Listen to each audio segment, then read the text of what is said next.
नमस्कार आप सभी को एक बार फिर। मैं योगेंद्र, गवर्नमेंट गर्ल्स कॉलेज हैतम सर। जैसा कि आज आप स्क्रीन पे देख पा रहे हो, कंपलसरी इंग्लिश का एक नया टॉपिक अपन शुरू करने जा रहे हैं, direct and indirect speech. Indirect speech जिसको हिंदी में हम अप्रत्यक्ष कथन भी कहते हैं। चूँकि हम हिंदी स्पीकिंग बैकग्राउंड से आते हैं तो इंग्लिश टू इंग्लिश कुछ चीज़ें हम क्लियर नहीं कर पाते, इसलिए मैंने बाइलिंगुअल मेथड यहाँ अपनाने का फ़ैसला किया है। उसके माध्यम से अपन डायरेक्ट इनडायरेक्ट स्पीच है वो क्लियर करेंगे। कैसे डायरेक्ट स्पीच या प्रत्यक्ष कथन को हम अप्रत्यक्ष कथन में परिवर्तित करते हैं, ये अपन देखेंगे। ये जो नोट्स हैं वो योगेश के द्वारा तैयार किए गए हैं, मुझे बहुत अच्छे लगे।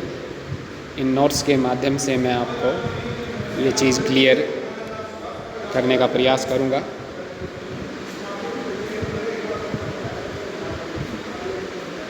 यह कुछ छात्रों को बहुत ही कठिन विषय लगता है, डायरेक्ट इनडायरेक्ट स्पीच, जिसे आज हम बहुत ही अच्छे से उदाहरणों के साथ, सभी नियमों के साथ समझेंगे, जिससे आपको काफ़ी आसानी होगी। किसी की कही गई बात को हम दूसरे व्यक्ति को दो तरीके से बता सकते हैं। पहला तरीका ये है कि हम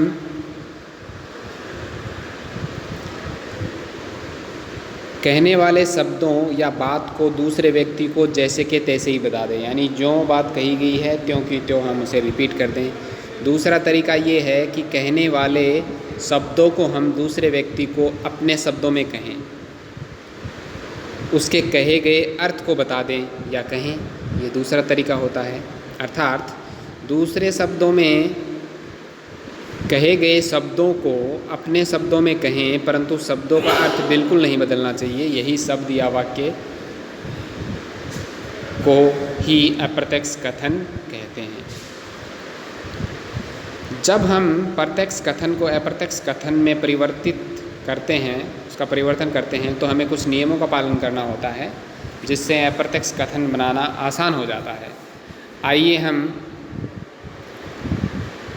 इस नियम को अच्छे से उदाहरण के द्वारा समझें। आगे चलते हैं अपन।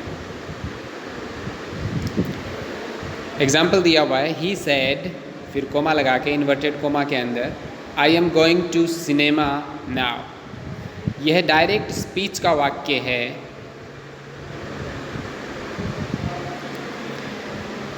अब हम इसका इनडायरेक्ट स्पीच बनाते हैं, जिसे आप देखिए, ये इस प्रकार बनेगा, ही सेड, फिर कोमा अपन हटा देंगे और दैट लगा देंगे, दैट यहाँ पे लगा हुआ है, और आई है वो ही में कन्वर्ट हो जाएगा, he was going to cinema, और फिर यहाँ देन नहीं लिखा, यहाँ पे देन भी लिखा जाएगा।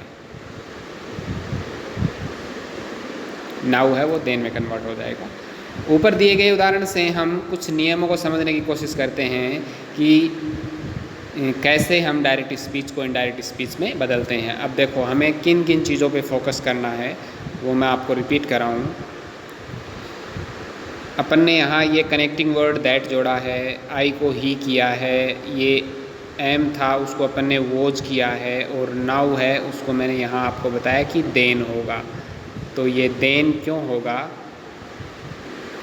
ये चीज़ें अपन इन नियमों के माध्यम से समझने की कोशिश करेंगे। पहला रूल देखो, डायरेक्ट स्पीच के दो भागों को आपस में जोड़ने के लिए किसी शब्द का प्रयोग हमें करना पड़ता है। जैसे कि इस उदाहरण में अपन देखें तो ये देखो, कोमा से पहले वाला जो पार्ट है ही सेड, और ये कोमा के बाद वाला पार्ट इन्वर्टेड कोमा में जो है, इन दोनों को जोड़ने के लिए अपन ने दैट का प्रयोग किया है।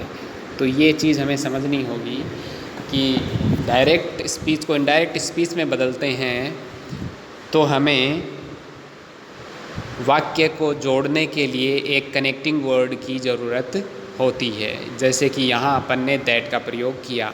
अब दैट का प्रयोग क्यों करते हैं, यहाँ इफ़ का भी हो सकता है, वेदर भी हो सकता है, टू का प्रयोग भी होता है। वो किन किन कंडीशंस में होता है ये अपन आगे देखेंगे। फिलहाल यूँ समझ लो, पहला नियम ये है कि हमें डायरेक्ट स्पीच को इनडायरेक्ट में बदलते वक्त उस वाक्य के दो भागों को आपस में जोड़ने के लिए कनेक्टिंग वर्ड की ज़रूरत होती है। दूसरा नियम, इनडायरेक्ट स्पीच के शब्द बनाते समय प्रोनाउन भी बदलना पड़ सकता है। जैसा कि अपन ने उदाहरण में देखा, आई का ही हो गया। तो ये आई का ही क्यों हुआ, इसके पीछे क्या रूल है, ये अपन देखेंगे। लेकिन ये दूसरा नियम है। यूँ समझ लो कि हमें प्रोनाउन चेंज करना पड़ता है। जैसे ही हम डायरेक्ट स्पीच को इनडायरेक्ट में बदलते हैं तो हमें प्रोनाउन चेंज करना पड़ता है। तीसरा, हमें टेंस भी बदलना पड़ता है। जो इन्वर्टेड कोमा के अंदर दिया हुआ टेंस होता है, इन्वर्टेड कोमा के अंदर जो वाक्य का भाग दिया हुआ होता है, उसका हमें टेंस भी बदलना पड़ता है। तीसरा रूल ये है। चौथा रूल ये है कि हमें आवश्यकता अनुसार इन्वर्टेड कोमा के अंदर दिए गए वाक्य के समय और दूरी सूचक शब्द जो होते हैं उनको भी चेंज करना पड़ता है, बदलना पड़ता है। जैसे नाउ है, उसको अपन ने देन में बदला। हियर है, वो देर में बदलता है। तो ये कैसे बदलते हैं ये अपन देखेंगे। फिलहाल यूँ समझ लो कि 4 मुख्य नियम हो गए। पहला नियम ये हुआ कि डायरेक्ट स्पीच से इनडायरेक्ट में बदलते वक्त हमें एक कनेक्टिंग वर्ड की ज़रूरत होती है। दूसरा, हमें प्रोनाउन चेंज करने की ज़रूरत होती है। तीसरा, हमें टेंस चेंज करने की ज़रूरत होती है। और चौथा, हमें समय और दूरी इंगित करने वाले शब्दों को भी चेंज करने की ज़रूरत होती है। इनडायरेक्ट स्पीच बनाते समय कुछ टर्म या शब्दों का प्रयोग किया जाता है जिसे हमें समझना आवश्यक है। तो वो शब्द क्या है, देखो। पहला शब्द है यहाँ पे, पहला शब्द जो हमें समझाने की कोशिश की है वो है रिपोर्टिंग वर्ब। एक्चुअली ये रिपोर्टिंग वर्ब किसे कहते हैं ये मैं आपको बता दूं। तो जो इन्वर्टेड कोमा के बाहर वाला जो वाक्य होता है, वाक्य का भाग होता है, एक्चुअली इन्वर्टेड कोमा के बाहर वाला पार्ट, उसके अंदर जो वर्ब दी हुई होती है उसको अपन रिपोर्टिंग वर्ब बोलते हैं। इन्वर्टेड कोमा के बाहर जो सेंटेंस होता है उसके क्रिया को ही रिपोर्टिंग वर्ब कहते हैं। अब जैसे इस वाक्य में मैं आपको बताऊं, ये ही सेड जो दिया हुआ है, ये देखो 2 पार्ट हो गए इसके, एक ये पार्ट हो गया और दूसरा ये पार्ट हो गया। तो ये जो बाहर वाला पार्ट है, इसकी जो वर्ब सेड है, इसको अपन रिपोर्टिंग वर्ब बोलते हैं, रिपोर्टिंग वर्ब। ठीक है, ये क्लियर है। दूसरी चीज़, आगे बढ़ते हैं अपन। दूसरा, रिपोर्टेड स्पीच, इन्वर्टेड कोमा के अंदर जो सेंटेंस रहता है उसे रिपोर्टेड स्पीच कहा जाता है। जो दूसरा पार्ट है इस वाक्य का, जैसे ये इन्वर्टेड कोमा के अंदर जो पार्ट दिया हुआ है, I am going to cinema now, ये इस भाग को अपन रिपोर्टेड स्पीच कहते हैं। रिपोर्टेड स्पीच, रिपोर्ट किया हुआ कथन। ठीक है। तीसरा शब्द जो मुख्य है, verb of the reported speech, उद्धृत कथन की क्रिया रिपोर्टेड स्पीच में प्रयोग होने वाला वर्ब कहते हैं, यही verb of the reported speech कही जाती है। I am going to cinema now, इस उदाहरण में गोइंग वर्ब को reported, going verb of the reported speech है। जब हम डायरेक्ट स्पीच को इनडायरेक्ट स्पीच में चेंज करते हैं तो इसके लिए कुछ जनरल रूल्स और कुछ स्पेशल रूल्स बनाए गए हैं। जनरल रूल्स, उन नियमों को हर प्रकार के सेंटेंस के साथ बनाया जाता है, परंतु स्पेशल रूल्स हैं वो वाक्य की प्रकृति पर निर्भर करते हैं। जैसे assertive sentence, interrogative sentence, imperative sentence, optative sentence, exclamatory sentence, ये अलग अलग वाक्य होते हैं। तो इनकी प्रकृति के अनुसार अलग अलग नियम हमें चाहिए होते हैं चेंज करने के लिए। जनरल रूल्स कौन से हैं, वो जैसे 4 रूल अपन ने ऊपर भी देखे हैं, और किस प्रकार उन्हीं नियमों को और विस्तृत तरीके से यहाँ बताया गया है। उन 4 नियमों का ही थोड़ा विस्तार से वर्णन यहाँ पे किया गया है।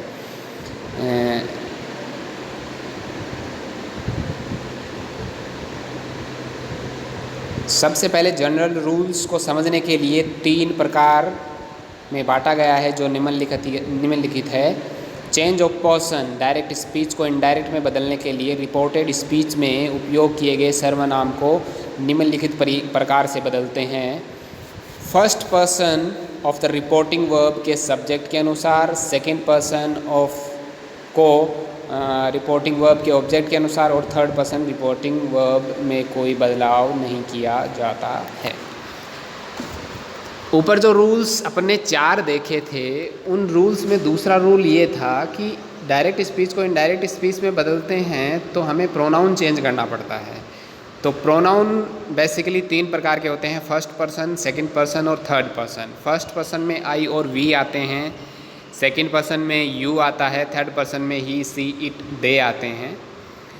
तो ये कैसे बदलते हैं मैं आपको बताऊं। इसके पीछे रूल ये है कि अगर फर्स्ट पर्सन प्रोनाउन आ गया, आई और वी आ गए, तो ये बदलते हैं रिपोर्टिंग वर्ब के सब्जेक्ट के अनुसार। रिपोर्टिंग वर्ब का सब्जेक्ट, जैसे मैं आपको बताऊं, रिपोर्टिंग वर्ब का सब्जेक्ट जैसे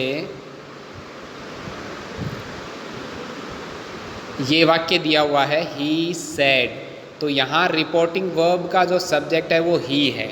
तो अपन अगर फर्स्ट पर्सन को बदलेंगे तो वो इसके अनुसार बदला जाएगा, ही के अनुसार।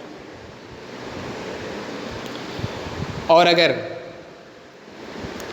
सेकंड पर्सन आ गया तो वो बदला जाएगा रिपोर्टिंग वर्ब के ऑब्जेक्ट के अनुसार। यहाँ ऊपर ऐसा कोई एग्जाम्पल आया नहीं जिसमें ऑब्जेक्ट दिया हुआ हो, आगे एग्जाम्पल आएगा तब मैं आपको क्लियर करूँगा। और अगर थर्ड पर्सन प्रोनाउन आया है तो उसमें हम कोई बदलाव नहीं करेंगे, उसमें कोई चेंजमेंट नहीं करेंगे।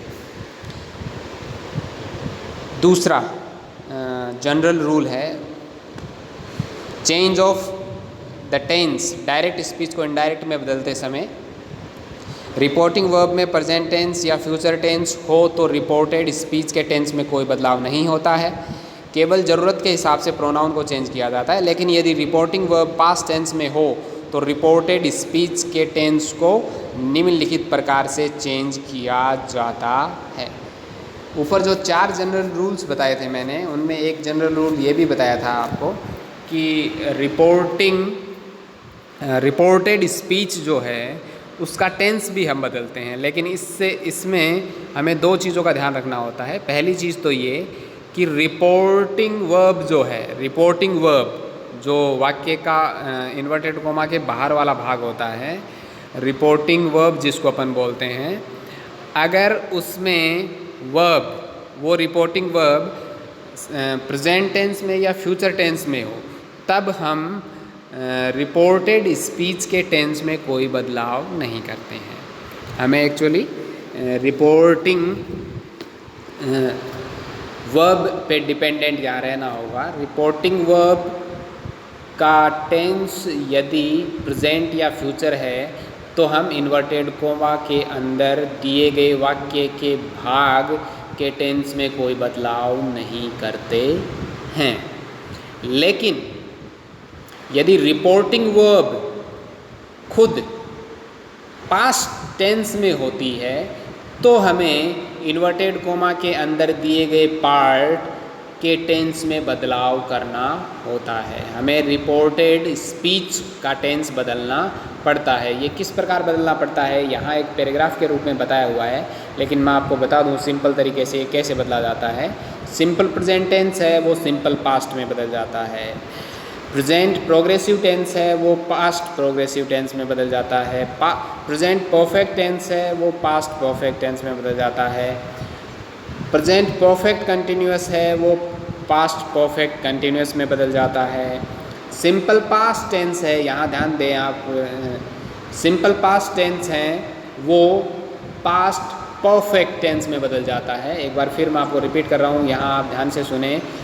सिंपल पास्ट टेंस को जब हम इनडायरेक्ट स्पीच में बदलते हैं तो वो बदल जाता है पास्ट परफेक्ट में, और पास्ट कंटिन्यूअस टेंस या पास्ट प्रोग्रेसिव टेंस है तो वो बदल जाता है पास्ट परफेक्ट कंटिन्यूअस टेंस में।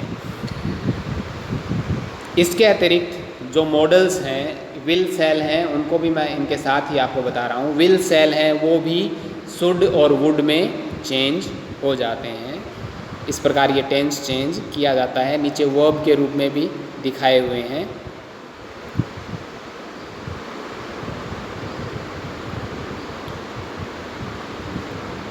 और अपन जैसे जैसे इसके एग्जाम्पल्स करेंगे और क्लियर होते जाएंगे। अब ऊपर जो 4 नियम शुरुआत में अपन ने बताए थे, उनमें एक नियम मैंने आपको ये भी बताया था कनेक्टिंग वर्ड के अलावा, कि रिपोर्टेड स्पीच के अंदर समय और दूरी दर्शाने वाले शब्द हैं, उनमें भी चेंजमेंट किया जाता है।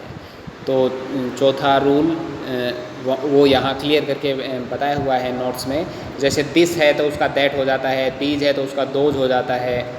ये जो यहाँ इस पैराग्राफ में दिया हुआ है, एक्चुअली ये सारणी के रूप में मैं आपको और नोट्स उपलब्ध करवा दूंगा बाद में अपने PDF नोट्स में। हियर है उसका देर हो जाता है, हेंस का देंस हो जाता है, नाउ का देन हो जाता है, दस का सो हो जाता है, टुडे का दैट डे हो जाता है, यस्टरडे का द प्रीवियस डे हो जाता है। ये पूरी सारणी दी हुई है। तो ये कुछ जनरल रूल्स हैं जो अपन ने डिस्कस किए।